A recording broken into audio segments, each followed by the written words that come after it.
Alessandra to the floor. Thank you very much. Good morning, everyone, and welcome to this session. The protection of cultural properties in emergencies has changed significantly in recent years for a number of reasons. I have a coffee break after. And it's important to say that one of the key changes in this area is the reason itself why we protect heritage. We used to protect heritage because of its intrinsic value. As gratia artis, as the Romans used to say. Now we protect heritage because it rebuilds the fabric of a society, because it fosters reconciliation, because it promotes development. This has a very, very clear implications. It means that cultural heritage protection in emergencies is not a luxury. It is a key humanitarian and security imperative. And this means that we need two things in order to be able to deal with it. The first one is substantial financial resources, hence the creation of the UNESCO Heritage Emergency Fund and the ALIF Foundation. But also, we need to involve all stakeholders working in emergencies, including those who have always been outside the culture domain. And this is the theme of today's session that we're going to discuss with three very special speakers. Join me in welcoming Mr. Valéry Freland, Executive Director of ALIF, Mr. Benjamin Charlier, Legal Advisor at the International Committee of the Red Cross. Thank you. Lieutenant Colonel James Hancock from the Partnership Directorate of NATO. Welcome. So, Valéry, your institution, ALIF, has been established in response to a growing need, as I just mentioned. Could you elaborate on this need, and could you tell us how your institution is going to address it? Okay. First of all, thank you very much, Alexandra, for inviting me, for inviting ALIF, and thank you to UNESCO and Abu Dhabi and the Emirates for organizing this very inspiring culture summit. So there was a gap, and there is still a gap, actually, between the massive destruction of cultural heritage the last few years and the international response. Of course, we all know that UNESCO has done a lot for many years for the protection of cultural heritage. But it appeared that there was a lack of a financial instrument, a lack of money, I would say. So that the reason that France and the Emirates and some other countries and some other private donors decided to create a new instrument, ALIF, which is fully dedicated to the protection of cultural heritage in conflict areas. And so it's a groundmaking foundation based in Geneva. And our objective, beyond the protection of cultural heritage, is to contribute to build peace. Of course, we are very new, so we'll be very modest, and we have a lot to learn. But I would say that ALIF is a new kind of instrument, a new multilateralism, and I will call it the multilateralism of project, which means that, first of all, which is complementary to the traditional multilateralisms. We are a startup, you know. We are based in Geneva. We are only 7 people, and we try to do our best to be efficient. And we have a private statue, the statue of a Swiss foundation, so it gives us agility. The second point is that we are a public-private partnership, which means that we are able to raise public and private funds. And we are also able to intervene in the case of emergency, because we have a special procedure for that. And also we launch 2 calls for proposal a year to be able to support different kind of projects in the field of the protection of cultural heritage, which means that we want to be able to prevent, to protect, and to rehabilitate the cultural heritage. So it's a new way to intervene, and once again, to me, it's a new multilateralism, and maybe the first international organization of a future long list of international organizations on multilateralism of projects. Thank you very much, Valérie. We look very much forward to working together. This is very interesting. Sure.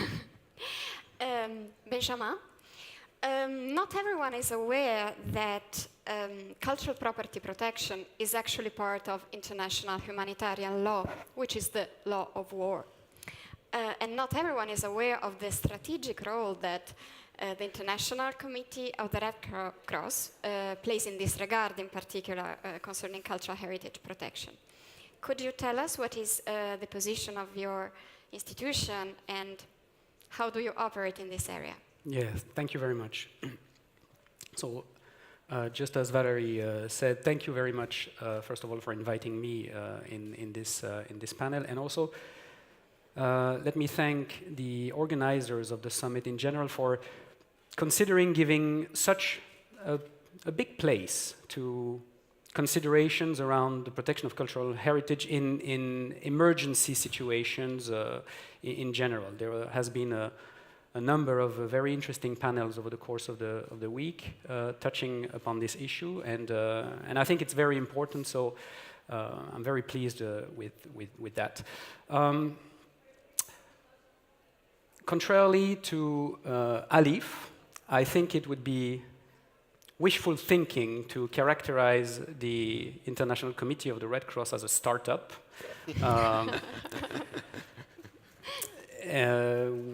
We somehow have been around for 150 years already, mandated by the community of states to provide assistance and protection to victims of armed conflicts all over the world.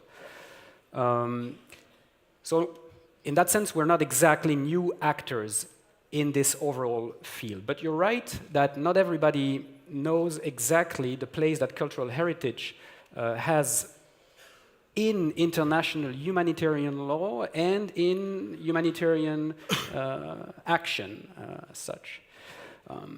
So about that, let me say that whatever angle you choose to take it from, whatever perspective you have, it always comes down to the human factor. And you said it yourself in your introductory remarks. By protecting cultural heritage in time of chaos, in time of armed violence, you do much more than protect stones and bricks. It matters because it affects the lives of individuals and entire communities in their most fundamental, let's say, values. So in that sense, there is no doubt that the protection of cultural heritage as such is part of the fundamental values that characterize the law of armed conflict in general. And you know, history, unfortunately, has shown over and over and over again that war not only is one of the worst enemies of art and culture, but that deliberate attacks against the cultural heritage of the enemy has very often become part of the war effort in itself.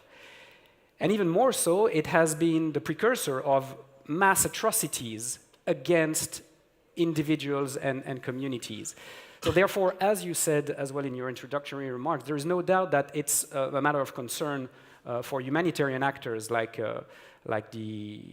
the ICRC and other components of the Red Cross and Red Crescent movement. But to come back to your original question about international law,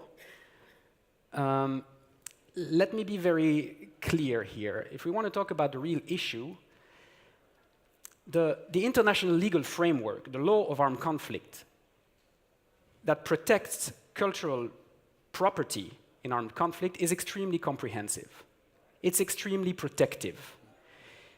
There's no gap in the law. Exactly. Certainly there is room for improvement here and there, but it's one of the areas where the legal arsenal is there and very comprehensive. So the real issue... Luckily so, of course. So the real issue, as you can imagine, is in fostering new ways to ensure respect and implementation of this arsenal. To put it in another way, the last thing we need is another convention. We have it all from the Geneva Conventions, there are additional protocols to more specialized conventions, it's all there. So the trick is really, just like in other areas actually of humanitarian action, to find ways to get the interest and the commitment from, well, states, first of all, but more than that, from parties to armed conflict, which also includes non-state actors, obviously. And there are ways to do that and to address that that I will hopefully be able to come back to. We'll come back to it, certainly have the opportunity. James, we've just heard about the importance of raising awareness about the need to protect cultural heritage in conflict situations.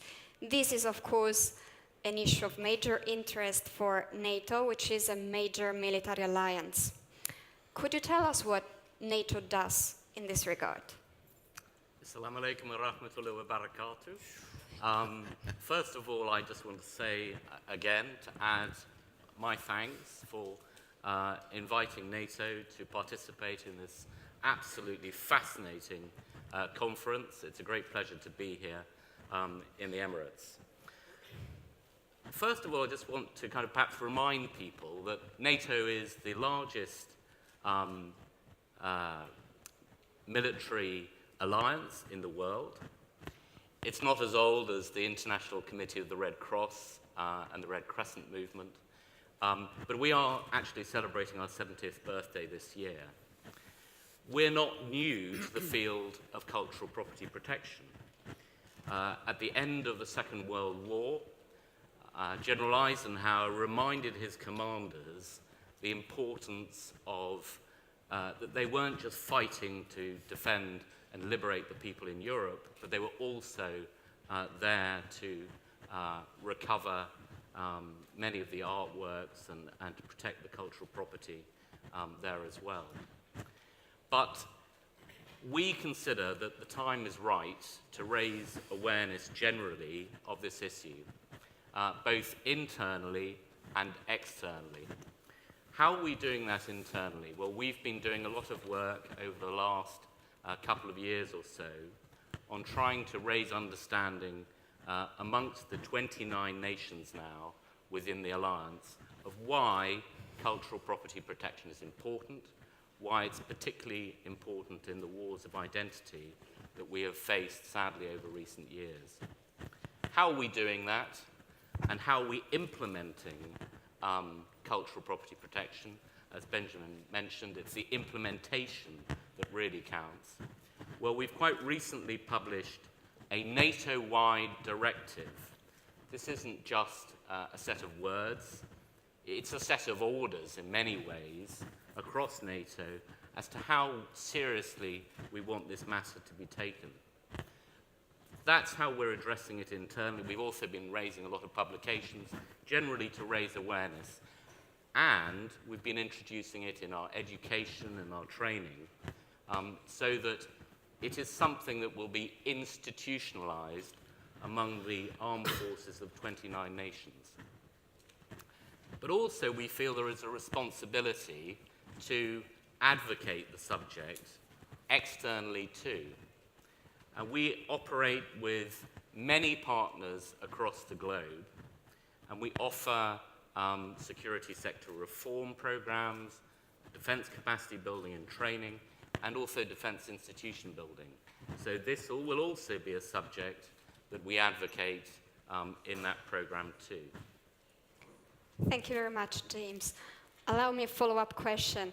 I understand that you consider that cultural property protection allows you to achieve, can allow you to achieve strategic military objectives. Can you tell us how? Yes, why is the subject important to us? Well, first of all, it resonates with NATO's values. We are just not a military organization that must be compliant with international law. Of course, that's extremely important. But the preservation, the protection of culture, it chimes with the very basic values of NATO. And I wrote down this morning to remind myself that in the actual preamble to the North Atlantic Treaty, it is said that the alliance is committed to safeguard the freedom, common heritage, and civilization of their people. So this isn't just a legal issue, it's a values issue as well for NATO. Why does it matter in terms of achieving our objectives in a conflict? Well, what is very clear is that to be successful in conflict, we must carry the popular support of the people. So it enhances the legitimacy. It's important to military commanders. No victory is there unless you are actually acting in a legitimate fashion. It's also really important because there is a deterrence angle to this too. We need to deter those people who might violate cultural property and commit war crimes. We know we need to show and demonstrate our intention, if mandated, to investigate war crimes, whether they're committed by our own forces or whether they're committed by adversaries in a conflict. We need to demonstrate that we have a commitment to hold people ultimately to account by, if necessary, if mandated, taking them to the International Criminal Court. And then finally, of course, after the conflict, we recognize how important it is that if a conflict is fought, taking due care for cultural property in the process of fighting that conflict, that it will make reconstruction, the restoration afterwards, so much easier, as you said in your opening remarks. Thank you very much, James. I think this is a very important point to keep in mind. Valérie, we have just heard about the importance of the important role that humanitarian and security actors, there are more, of course, play in conflict situations. Is there a way that your institution could support these actors, and for what kind of activities in particular? Yes, why not? We could support NATO, why not? We could support the Red Cross, why not? First of all, I wanted to say that, you know, when you work on conflict areas, and everybody knows that, conflict zone, you go out of your comfort zone. So it's definitely a huge challenge to work on conflict zones. And of course, ALIF is totally ready to support initiatives, the right initiatives in conflict zones, before, during, and after a conflict, actually. And so we are ready to work with NGOs, among them the Red Cross, which is still an NGO, more or less. And sometimes medium-sized NGOs, you know, because we also want to work with local actors on the ground. And we are also ready to work with international organizations, and of course including UNESCO. And we're working on a partnership between ALIF and UNESCO, maybe NATO one day. But once again, with the actors which are able to intervene in conflict areas. And I've been working for ALIF for only 7 months. And I'm really, it's so difficult to find the right actors, the actors able to intervene in this kind of zone. For instance, we are working in Mosul, and in Mosul, you know, it's so difficult to work today. There are some Iraqi friends here, and you are involved, UNESCO, in Mosul. But it's definitely a challenge for our Iraqi friends and for the international community to rebuild and to rehabilitate the old city of Mosul. And to me, there is another issue. We need to break down barriers. We need to break down barriers between defense, foreign affairs, culture, heritage, development aid, and other sectors.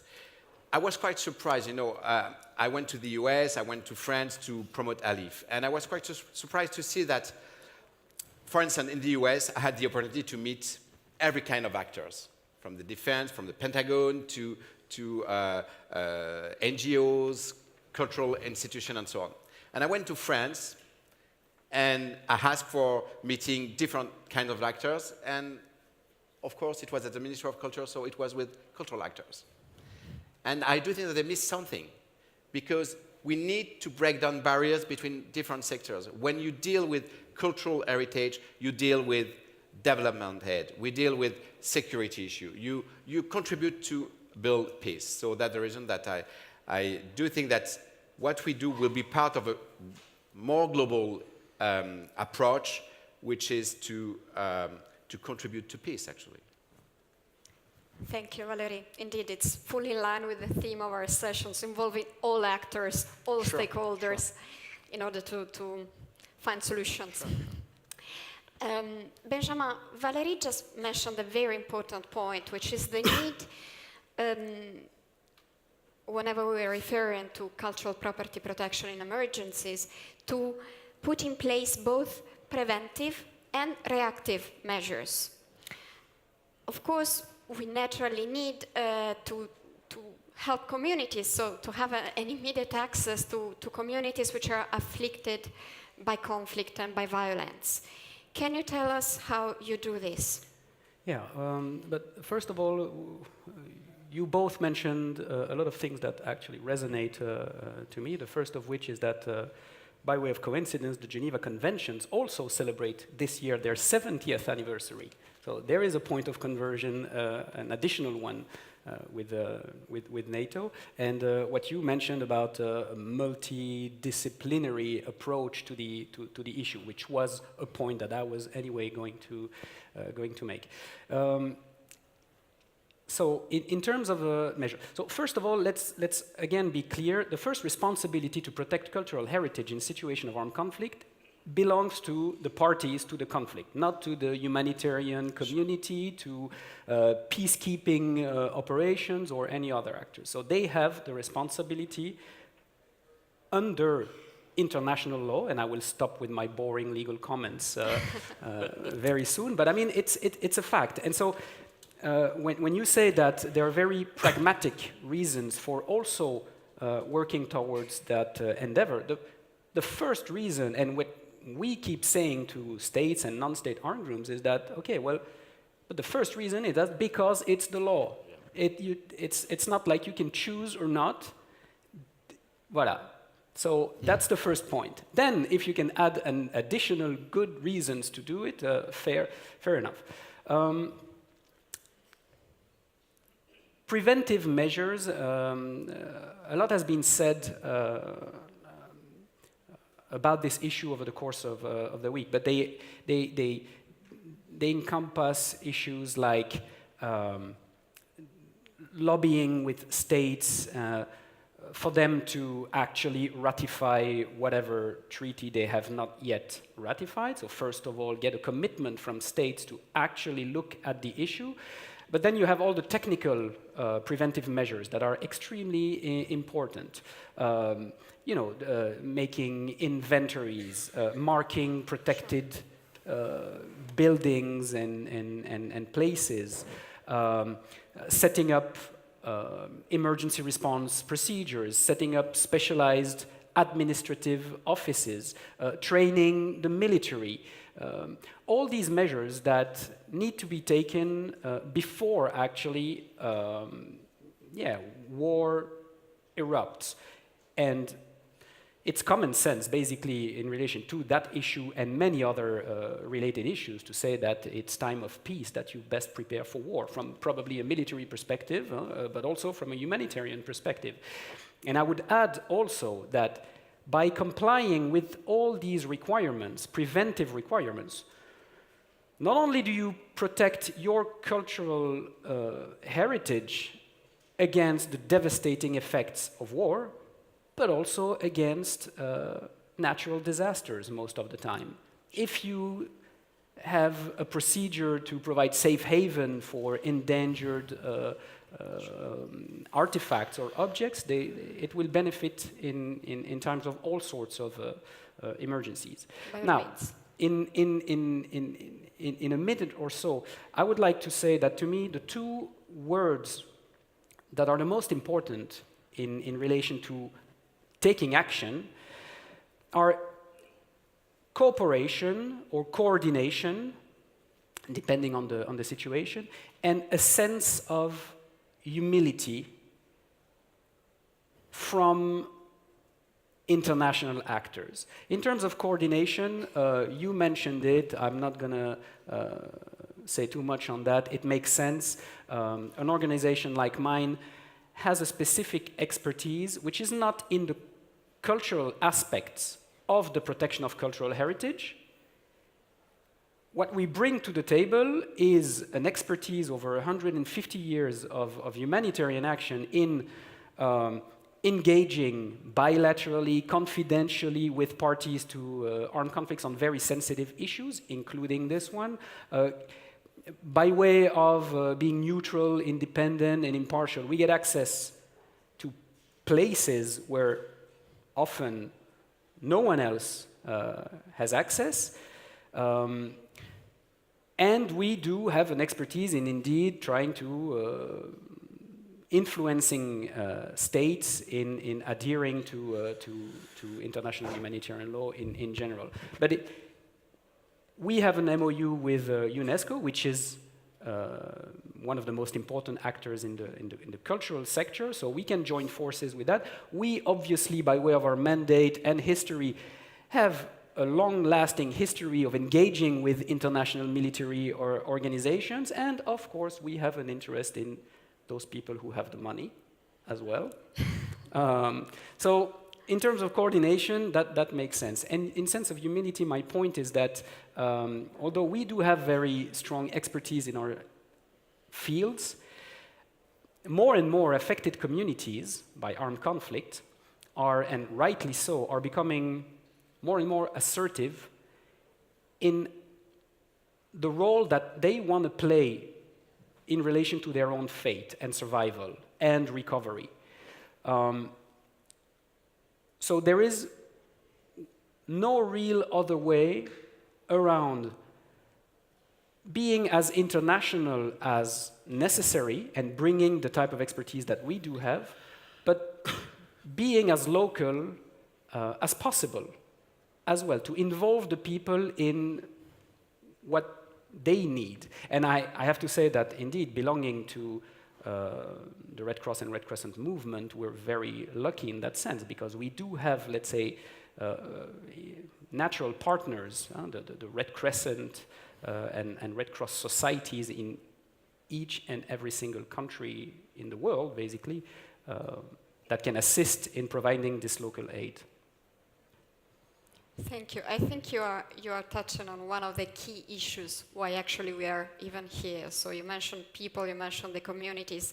I think it's key for all of us to keep in mind that whenever we are safeguarding heritage, we're not just dealing with monuments, we are rebuilding lives. And this has to guide our action and to shape, to frame our action in a way. So thank you for flagging this once more. James, conflicts in the 21st century are not conflicts as they used to be.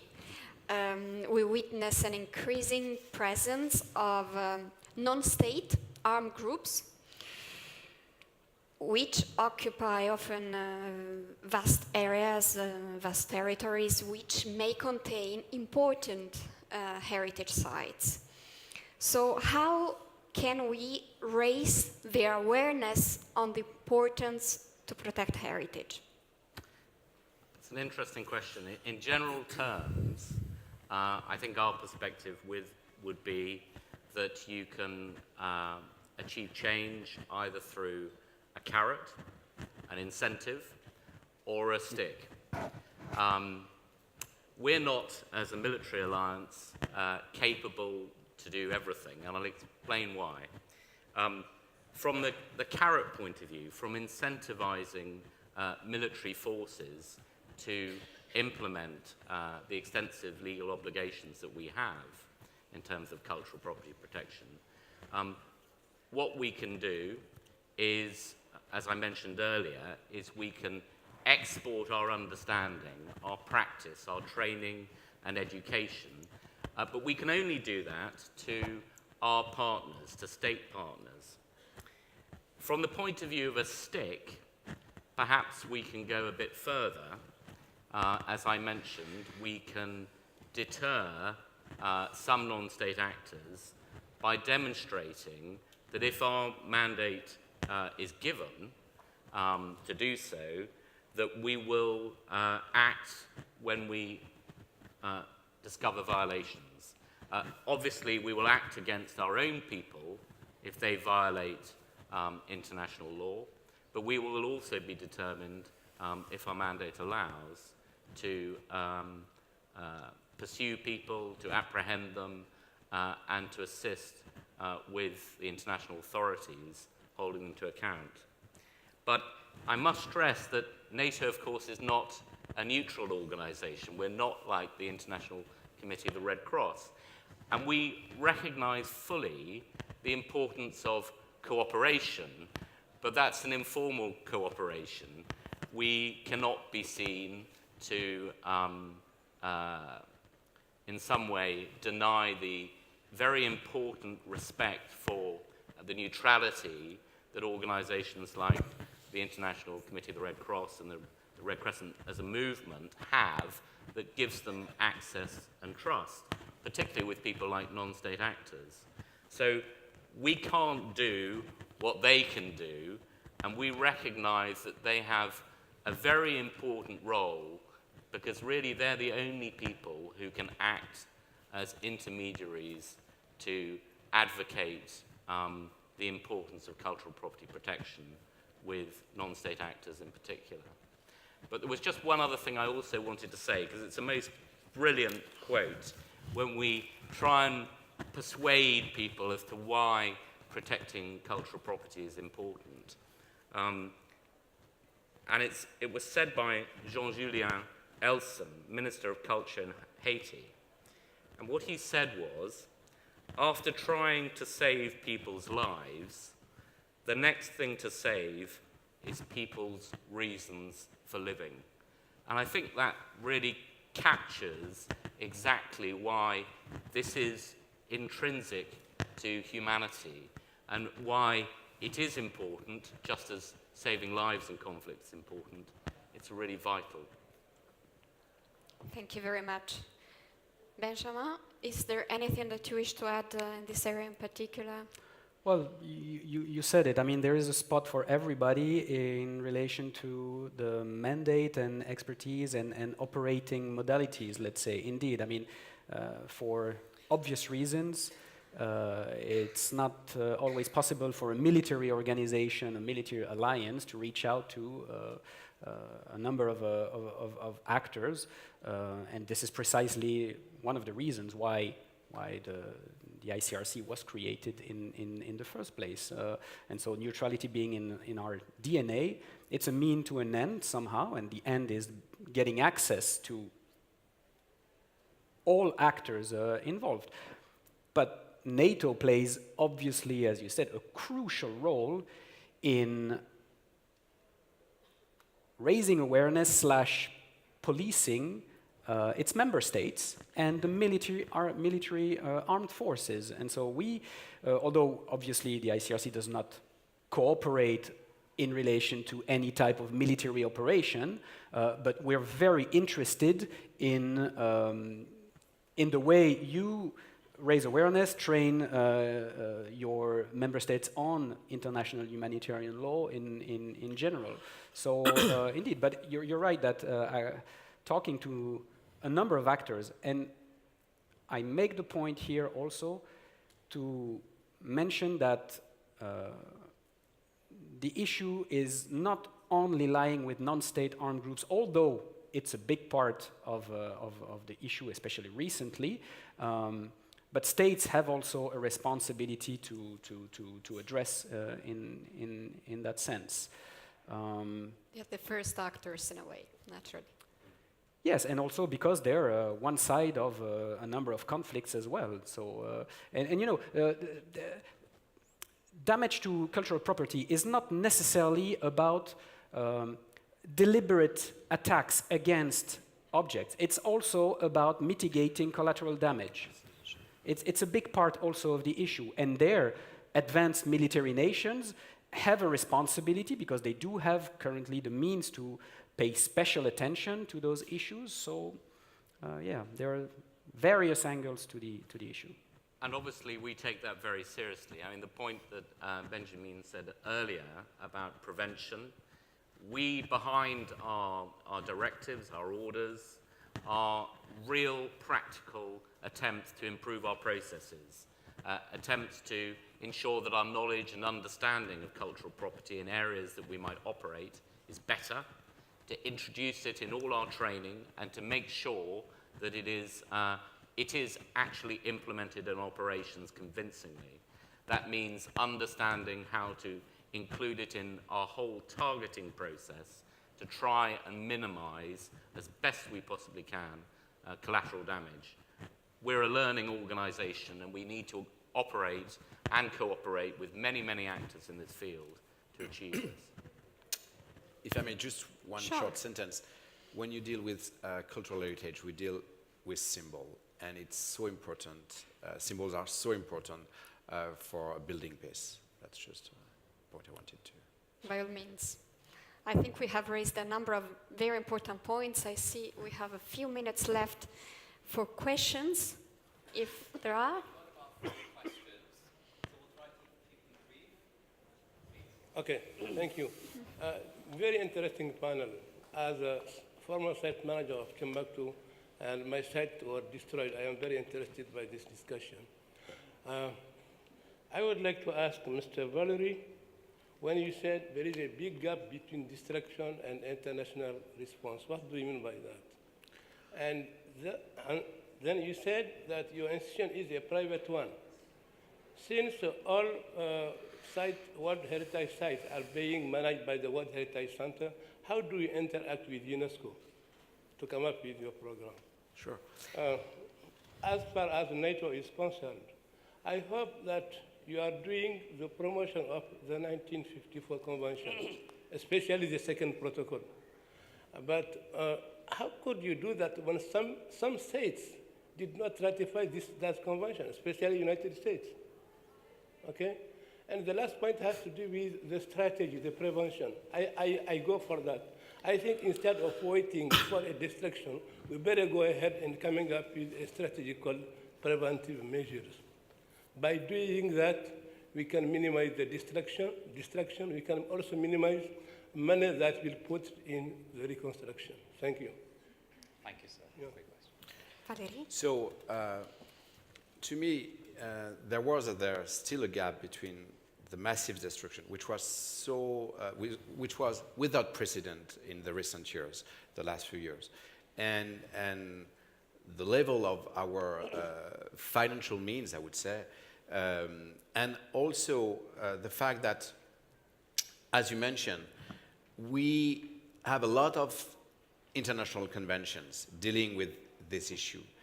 So it's not really the fact that we don't have the legal corpus. It's more the fact that we need to have the means to react as fast as possible and to prevent, to protect, and to rehabilitate cultural heritage. So that the reason some countries had the feeling that we needed another instrument, more flexible maybe, and able to intervene as fast as possible. Of course, we are fully complementary to UNESCO, and we started to work together, and we are working on a convention between UNESCO and ALIPH, which will give us the framework within we will work together. And for instance, I do think that there's a room for working together on different sites. Shall we go all together? What are your needs? What can we do to help UNESCO? So, we'll try to do our best to work together, because cooperation is a key word to save and to protect cultural heritage. And if I may add on this, indeed, UNESCO itself is increasingly intervening in the immediate aftermath of an emergency to address these issues. And in this way, it's what I mentioned at the beginning of this session. The needs are huge. So there's a need really to join hands in order to be able to succeed, basically. You wish to add something, maybe, Benjamin, in relation to the second question? Yeah, the second question was addressed to NATO, but let me just say that let me just say that about the conventions, that indeed, let me say again that it's all there, and we're celebrating again in terms of anniversaries. I'm getting again possibly boring about commemorating anniversaries, but this year is obviously the 20th anniversary of this second protocol, which is to this day the most advanced specialized treaty in relation to the protection of cultural property. And there are around 80 plus states that are parties, so there's still room for improvement. What's the second protocol? The second protocol, it's so the main convention under international law protecting cultural property in armed conflict is the 1954 Hague Convention, which was signed right after World War II.